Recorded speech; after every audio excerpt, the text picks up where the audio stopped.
Coverage you can count on. This is WNEM TV5 News at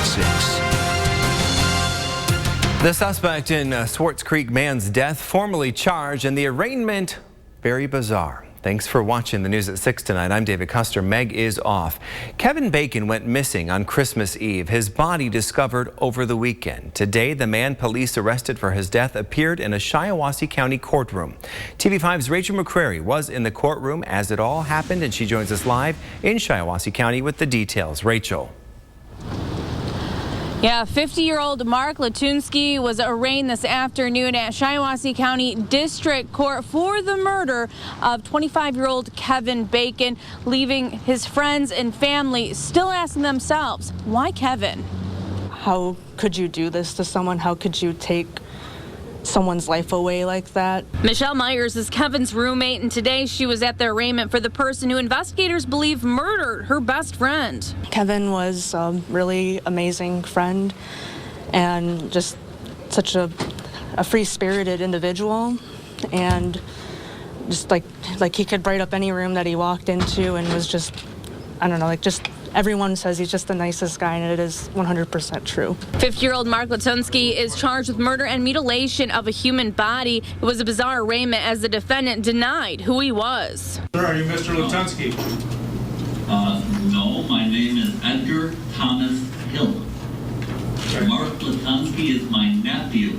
The Shiawassee County District Court judge ignored those claims and proceeded on. Myers hopes the defendant gets life in prison and is heartbroken to hear about the mutilation charge as well. I mean, I'm hoping for, like, the first degree with, life, and that, I guess the mutilation, I'm really hurt by that.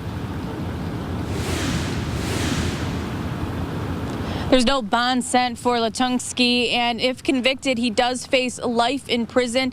The preliminary exam is set for January 14th. In Shiawassee County, Rachel McCrary, WNEM TV5. All right, Rachel, thank you. Now, the death of Kevin Bacon is highlighting the potential danger that can come when meeting someone through a dating app. An online dating expert walks TV5's Jamie Sherrod through some of the simple steps one can take to lessen the risk. Match, OkCupid, Plenty of Fish, Tinder, Bumble. Dating apps are now the #1 way that couples are meeting. But those dating apps can also be dangerous, like in the case of 25-year-old Kevin Bacon from Swartz Creek. Bacon disappeared after meeting with a stranger online and was found dead this weekend. I think safety concerns have always been front and center. Since you don't know who you're talking to or meeting, online dating expert Julie Spira says it's important to do your research to find out more about them. Do a Google search. It's so easy. It's free. It just takes a few moments. The other thing you can do is hop over to social media and talk to, check out their names, see if you have friends in common. And if you encounter a profile with no pictures or information, swipe left on those if they have what I call the naked real estate profile, where there's just nothing in their bio and no photos. Julie also says when deciding to meet someone, tell someone. Have a friend that you send a text to when you go on that first date, and of course you need to meet in a public place and provide your own method of transportation. According to the MSP Computer Crimes Unit, it's not just online dating apps that pose a threat.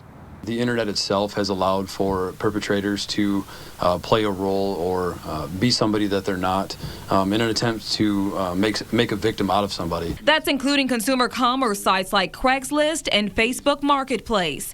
But whether you're meeting to complete a purchase or for a date, experts say it's best to avoid doing so alone. Use your public settings to your advantage. If you're buying and selling things online, use your local police stations. Reporting in Saginaw County, Jamie Sherrod, WNEM TV5. And Kevin Bacon is being mourned by a man who shares his name. Actor Kevin Bacon took to Instagram to pay his respect to the Swartz Creek man, writing in the caption that he was thinking about Bacon's friends and family at this time. Now, Kevin Bacon's funeral will be this Friday at Sharp Funeral Home in Swartz Creek at 11. A GoFundMe for the funeral expenses has raised nearly $35,000. Mid-Michigan experiencing every type of winter weather you can imagine today. Parts of the area are dealing with some serious flooding, while others have already seen snow sticking to the ground. And as you take this live look over Bay City and Saginaw, along with the First Warn 5 Sky Tracker, we haven't escaped this new round of winter weather just yet. Chief Meteorologist Brian Backman is tracking it all for us today in the First Warn 5 Weather Center. Brian. No shortage of things to talk about tonight, David. That's for sure, as we're still not done with this latest storm system. It, of course, kicked in over the weekend, really picking up in earnest with 2 rounds of rains yesterday and then on into last night and this morning. And speaking of those rains, let's start with those. Some impressive totals at that. 2.3 inches in Poseyville, 1.6 for Owasso, 1.4 in Auburn. Gladwin coming in at 1.3 and Flint just over 1.2. All that rain with the soggy ground, meaning we've got some widespread issues with flooding, especially in Clare, Gratiot, and Isabella counties, where a flood advisory, that is, remains in effect until 12:45 tomorrow afternoon. We've had numerous reports of flooded roadways in those counties. On top of that, 3 flood warnings for our rivers: the Rifle River in Arraigned County, Tittabawassee River between Midland and Saginaw, as well as the Pine River through Alma, all experiencing or are about to experience flooding over the next 24 to 48 hours. Now we're into a comparative lull in the action here on the First Warn 5 Sky Tracker tonight. Scattered rain and snow showers will trend more and more towards snow showers this evening before a much wider swath of steadier snow you see to the north and west pivots in across the region after midnight. And amid all of that, still very windy. Winds coming in 10 to 20 miles per hour, gusting upwards of 30 miles per hour at times, and that will not change throughout the night. Temps falling into the low 30s with increasing snow overnight. How much you can expect here in your area when all is said and done, coming up. All right, Brian, thank you. The rain from earlier causing serious flooding throughout parts of mid-Michigan.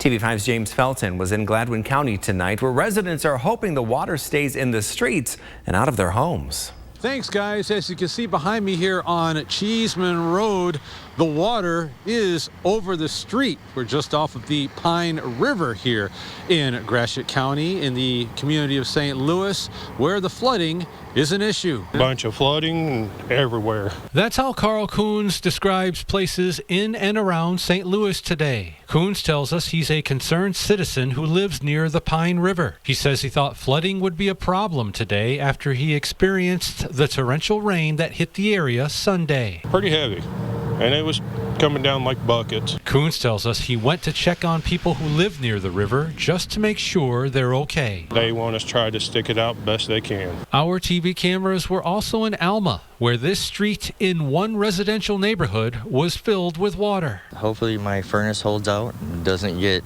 underwater and that we don't have to move from our home. And one of the more unusual scenes from today, sent to us from Jennifer Whitford of Ithaca. That's her son Devin kayaking in the front yard of their home. In her email, Whitford told us it's the farmers in her community that have been affected the most by the abundance of rain, saying that the ground in the area is completely saturated. And as you can imagine, residents here say they hope the rain comes to an end. Reporting in St. Louis, James Felton, WNEM TV5. All right, James, thank you. And if you have any pictures of today's weather, send them our way. It may end up in our Storm Pick slideshow on WNEM.com. And don't forget, for the latest news and weather information, you can download the TV5 mobile app. You'll find it in the App Store and on Google Play. Developing news tonight, a shooting at a local gas station leaves one person dead. Around 7:15 this morning, Lapeer police say they were called to the Clark gas station on South Main Street, finding a 33-year-old man unresponsive in the parking lot. The man was taken to Lapeer McLaren Regional Hospital, where he was pronounced dead. Police say it appears that the victim was shot after a dispute at the gas station. They have a 34-year-old Lapeer man in custody in connection to the incident. And police are investigating the cause of a crash that killed 2 people. It happened around 10:45 this morning on US 127 just north of State Road in Gratiot County. Deputies say a 20-year-old Timothy LaPointe was driving southbound when he crossed the median and hit a pickup truck. LaPointe was pronounced dead at the scene. The pickup driver, 26-year-old Zachary Morgan of Gladwin, was taken to a hospital where he was later pronounced dead. Investigators say speed appears to be a factor in this crash. Well, your voting district could soon get an overhaul. Michigan's Redistricting Commission is now in its next phase to stop gerrymandering. And a ripple effect hitting the economy harder than expected. My experts say the president's tariffs are reaching further than the industries directly affected. And if you have a tough question you'd like us to investigate, call our 989 or 810 numbers. You can also send an email or get a hold of us on Facebook. You're watching TV5 News at 6, serving Oil City, Ubly, Wademan, and your hometown too. It's coverage you can count on.